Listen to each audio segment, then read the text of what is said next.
President Joe Biden live on night one of the Democratic National Convention in Chicago. Trust News Nation to bring you every story, every angle, with respect for all Americans. Live coverage starts tonight, 7, 6 Central, only on News Nation. They don't take care of the park correctly. 10 years I've been in this neighborhood. A Brooklyn father turning to PIX11 to help resolve a years-long battle to clean up his neighborhood park, overrun with trash, rodents, and blood-sucking mosquitoes. It's not even a dream there. It's dirty, disgusting. Mr. Santos, what changed? Former New York Congressman George Santos pleads guilty to multiple counts of fraud just weeks before the start of his federal trial. Our team outside the courthouse. It's really weird to have your 5-year-old come to you and say, hey, I think it's raining in here. A group of New Jersey residents forced to evacuate their homes to a hotel lobby after nonstop rain caused their apartment building roof to collapse. And the aftermath of last night's drenching storms and severe flooding is still being felt today. A look at the damage. This is the PIX11 Evening News.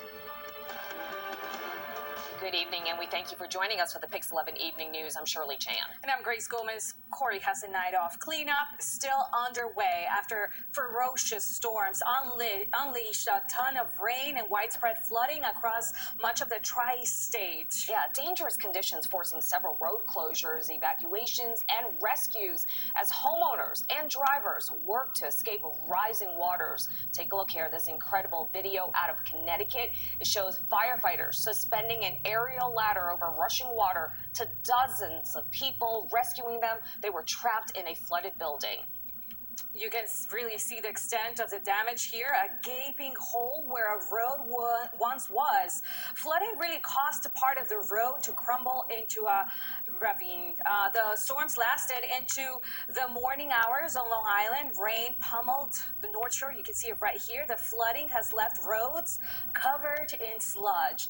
The severe weather also created a real nightmare for travelers. Rain and flooding grounded planes at 3 of our major airports and halted some train service. Yeah, weather officials say that the flooding was unrelated to Hurricane Ernesto, which you can see is hundreds of miles off our coast. But it is, of course, still impacting New York beaches. A weekend shutdown of some city beaches has been extended due to potential rip currents. Beaches in Westchester County, they are all closed as well. Our Mr. G is standing by with a look at the staggering amount of rain that we saw in just 24 hours. G. Yeah, and the big story now is the rain passing through the tri-state area, but it's nothing like this kind of ongoing flooding that existed with the training of rain.